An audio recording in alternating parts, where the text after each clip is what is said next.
அடிக்கடி சரவணா பக்கமெல்லாம் எனக்கு ஒரு வசனம் என் படத்தில் இருந்து ஞாபகம் வரும். உங்கள் நேர்மை எனக்கு ரொம்ப பிடிச்சிருக்கு அப்படின்னு சொல்கிறது. அதுதான் சரவணா பக்கமாக அந்த நேர்மை எனக்கு ரொம்ப பிடிச்சிருந்தது. இந்த படம் சரவணோட பொதுவாகவே எனக்கு சரவணன் எப்படி பிடிக்கும்னா, மற்றவங்க பிரச்சனைனா குடும்பம் பொண்டாட்டியெல்லாம் விட்டுட்டு போய் முதலாக போய் நிற்கிற ஒரு ஆள் தான் சரவணன். நானே சொல்லியிருக்கேன், எதுக்குங்க வாங்க வேலையை பார்ப்போம் அப்படின்னும். ஆனால் எல்லாத்தையும் சாப்பிட்றதெல்லாம் விட்டுட்டு போய் முதலாக போய் நிற்கிற ஆள் அவர் தான்.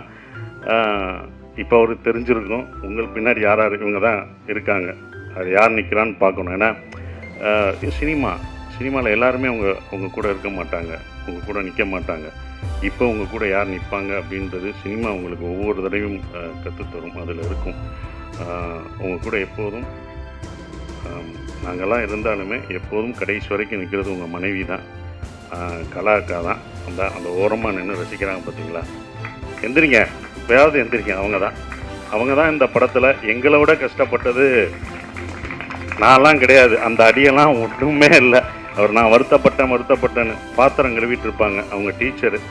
அந்த வேலையெல்லாம் லீவை விட்டுட்டு மன்னிச்சுக்கோங்க, அவங்க கணவருக்காக வந்தாங்க, எல்லாத்தையும் விட்டுட்டு அவங்க பாத்திரம் கழுவுறதை பார்க்கும்போது எனக்கு ரொம்ப இந்த வழியெல்லாம் ஒன்றுமே தெரியாது. ஏன்னா அவங்க பசங்க அவங்க அதெல்லாம் பார்த்தோம்னா நமக்கு கண்ணீர் வரும். நான் வாங்கின அடியெல்லாம் ஒன்றும் கிடையாது. அந்த அடியெல்லாம் எனக்கு பின்னால் விருதாக கூட மாறும். ஆனால் அவங்களுக்கு அது என்ன ஆகும், அவர் ஜெயிக்கணுன்ற ஒரு விஷயந்தான். கண்டிப்பாக இந்த படம் சரவணனுக்கு பெருசாக நிற்கும். அதுக்கு தான் எல்லாம் நிற்கிறோம்.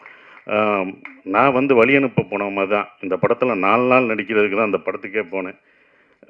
கனியனை நடிக்கிற கேரக்டர் தான் என்னோடய கேரக்டர். வழி அனுப்ப ட்ரெயினில் ஏற்றி விட்டுரு, வாங்க நீங்களே ஏறுங்க மாதிரி. நான் வழி அனுப்ப வந்தேனா, என்னப்பா ஏற்றிட்டீங்க, அப்படி தான் அந்த படம் இருந்தது. அது வேற ஒரு நடிகர் நடிக்க இருந்தது. நான் தயாரிக்கணும்னு நினச்ச படம் என்னால் இப்போ வரைக்கும் தயாரிக்க முடியலை அப்படின்ற ஒரு விஷயம். பட் அவர் தயாரிக்கிறது எனக்கு சந்தோஷமாக இருக்குது.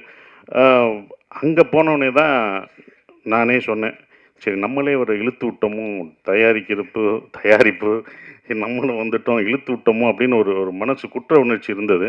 அப்போ சொன்னேன், சரி நானே பண்ணுறேங்க அப்படின்னு. அவரும் கொஞ்சம் இறங்க பார்த்தாரு. உங்களை நான் வேறு மாதிரி பார்க்குறீங்க, வைரவன் கேரக்டரில் நான் அப்படி நிற்க வச்சுருக்கேன், நானே இப்படி உங்களை இறக்கி இந்த சென்ஸ் இவ்வளோ கஷ்டமான ஒரு இடத்த கொடுக்குறது, அவ்வளவுதான் உங்களை நீட்டாக அப்படி நின்னீங்க, பார்த்தீங்க, அப்படி இது பண்ணீங்க, அப்படி பார்த்ததை நீங்கள் இதில் ரொம்ப கஷ்டப்படணும், இந்த கேரக்டராக மாறணும், நீங்கள் எப்படி மாறுவீங்க அப்படின்னு சொன்னார். பண்ணுவோங்க, வாங்க ட்ரை பண்ணுவோம் அப்படின்னு. ஆனால் அந்த கதை எனக்கு உள்வாங்கியிருந்தேன். ஸோ ஒருக்காக பண்ணுவோன்னு உள்ளே போய் முதல் நாள் ஷூட்டிங் போய் எல்லாமே முதல் நாள் ஷூட் பண்ணும்போது எல்லாம் வரணும். நான் எல்லாருக்கும் வணக்கம் வைக்கணும். ஆனால் அந்த நடிக்கிற எல்லாருமே எனக்கு வணக்கம் வச்சாங்க. வணக்கம்ட்டாங்க, கட்டுன்ட்டாரு. நான் அப்புறம் அவங்ககிட்ட கெஞ்சி, நீங்கள் வணக்கம் வைக்காதீங்க, நான் தான் அந்த இடத்துல வணக்கம் வைக்கணும்னு. அவங்க என்ன ஒரு நடிகராகவே பார்த்தாங்க. அப்புறம் அந்த போட்டு காமிச்சு சரியாக வரலன்னொடனே 2 நாள் கழித்து தான் அந்த இதுக்குள்ளே போய் கேரக்டராக நான் உள்ளே போய் அதை இவ்வளோ தூரம் நடிக்க வந்திருக்கேன். அவர் சொன்னார், நான் ரொம்ப கஷ்டப்பட்டேன் அப்படின்ற ஒரு விஷயம். ரொம்ப கஷ்டப்பட்டேன்னாரு. இஷ்டப்பட்டு தான் கஷ்டப்பட்டேன். நட்புக்காக நாங்கள் உயிரே தருவோம். அடி வாங்க மாட்டோமா என்ன, பல அடி வாங்க மாட்டோம். ஆனால் அந்த மாதிரி வாங்குறது தான் அது எனக்கு அது நல்ல விஷயமா அமைஞ்சிருச்சு. படம் பார்த்துட்டு நீங்கள் சொல்லுவீங்க, இதை நீங்கள் மிஸ் பண்ணாதது நல்லது அப்படின்னு சொல்லுவீங்க. ஏன்னா நீங்கள் தான் படம் பார்த்து சொல்லணும். ஏன்னா எங்கள் படத்தை நாங்களே சொல்ல முடியாது, இப்படி இருக்குது அப்படின்னு சொல்ல முடியாது, பாராட்டிக்க முடியாது. நீங்கள் படம் பார்த்து சொல்லுவீங்க. கண்டிப்பாக நான் அதை மிஸ் பண்ணலை அப்படின்ற ஒரு விஷயம்.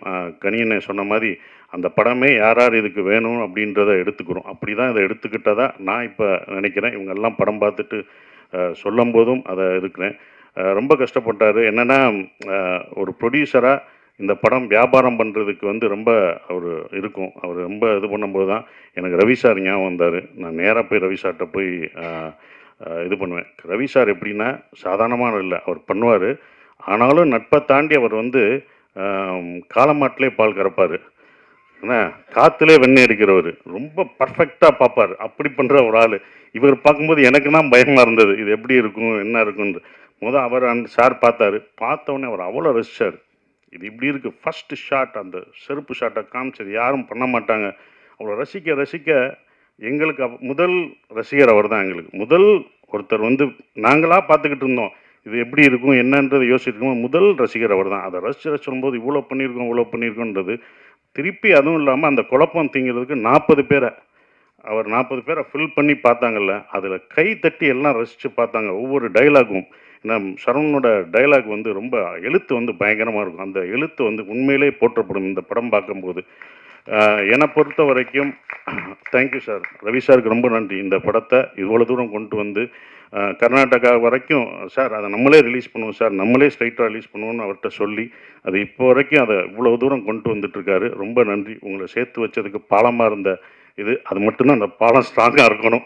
இப்போ வரைக்கும் ஸ்ட்ராங்காக இருக்கேன், இன்னமும் ஸ்ட்ராங்காக இருக்கணும். அந்த பாலம் அந்த பேலன்ஸ் பண்ணுறவங்களுக்கு தான் தெரியும் அதோட அப்படி தான் நான் இருந்துகிட்ருக்கேன். ரொம்ப சந்தோஷமாக இருக்குது. நந்தன் இந்த படம் வந்து அவ்வளோ நீங்கள் வந்து எல்லாம் சொல்லும்போது ஸ்லோவாக போகுமோ அப்படிலாம் இல்லவே இல்லை. நீங்கள் ரொம்ப ரசிப்பீங்க. நம்ம பார்க்க தவறிய மனிதர்களை பார்ப்பீங்க. நந்தன் ஒரு படம் அப்படிலாம் இல்லை, ஒரு பதிவு.